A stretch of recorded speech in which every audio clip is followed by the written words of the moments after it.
അതെ, എല്ലാവരും എന്നാ പറയണു, ഇൻസ്റ്റയിലും ഫേസ്ബുക്കിലും ഒക്കെ ഇപ്പോൾ വൈറലായിക്കൊണ്ടിരിക്കുന്ന മലരിക്കൽ ആമ്പൽപ്പാടം കാണാനാണ് കേട്ടോ ഞങ്ങൾ ഇന്ന് കൂട്ടമായിട്ട് പോയിക്കൊണ്ടിരിക്കുന്നത്.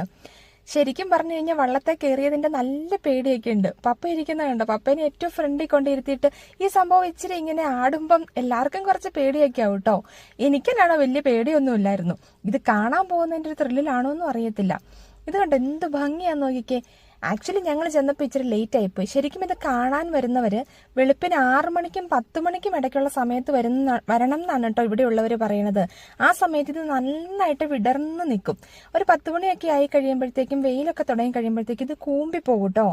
ഇത് ഇപ്പൊ ഇവിടെ ഒരു സീസൺ ആയതുകൊണ്ട് തന്നെ നമ്മൾ വന്നു കഴിയുമ്പോൾ ആദ്യം കാണുന്ന പാടശേഖരത്തിലൊന്നും ഇറങ്ങാൻ നിൽക്കണ്ട കേട്ടോ. ഏറ്റവും ലാസ്റ്റ് ഒരു ടെമ്പിൾ ഉണ്ട്, അതിന്റെ അവിടെ പോയി വേണം ഇറങ്ങാനായിട്ട്. അല്ലെങ്കിൽ ആദ്യം ഇറങ്ങി കഴിഞ്ഞു കഴിഞ്ഞാൽ അവിടെ കുറച്ച് സംഭവങ്ങളേ ഉള്ളൂ കേട്ടോ. പക്ഷെ ഇങ്ങോട്ട് വന്നു കഴിഞ്ഞാൽ ഒരുപാടുണ്ട്. ഇതൊരു 500 ഏക്കറിനടുത്ത് ഇങ്ങനെ വെള്ളത്തിനകത്ത് ആമ്പൽ വിടർന്ന് കിടക്കുമെന്നാണ് ഇവിടുത്തെ ആൾക്കാർ പറയുന്നത്. ഞങ്ങളെ വള്ളത്തിൽ കയറ്റിക്കൊണ്ട് പോയ ചേട്ടൻ പറഞ്ഞത് ഇതൊരു ഓഗസ്റ്റ്, സെപ്റ്റംബർ, ഒക്ടോബർ കാലം വരെ ഇതിവിടെ ഉണ്ടാവൂന്നാണ് കേട്ടോ. മഴക്കാലം ആയതുകൊണ്ട് തന്നെ മഴയൊക്കെ കിട്ടുമെന്ന് അത്യാവശ്യം നല്ല പേടിയുണ്ടായിരുന്നു. പക്ഷെ ഒരു കുഴപ്പമില്ലാതെ അതും പോരാഞ്ഞിട്ട് നല്ല വെയിലുമായിരുന്നു കേട്ടോ. ഈ വള്ളത്തിൽ വെയിലും കൊണ്ട് നടുക്കടലിലിരിക്കുന്ന ഒരു ഫീലായിരുന്നു.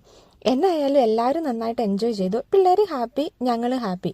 ഇനിയിപ്പോൾ ഈ ഒരു സീസണിൽ ലീവ് എടുത്തത് കാണാൻ വേണ്ടി വരിക എന്ന് പറയുന്നത് ഇമ്പോസിബിൾ ആയിട്ടുള്ള കാര്യമല്ലേ. എന്നാ പിന്നെ ശരി, പിന്നെ കാണാവേ.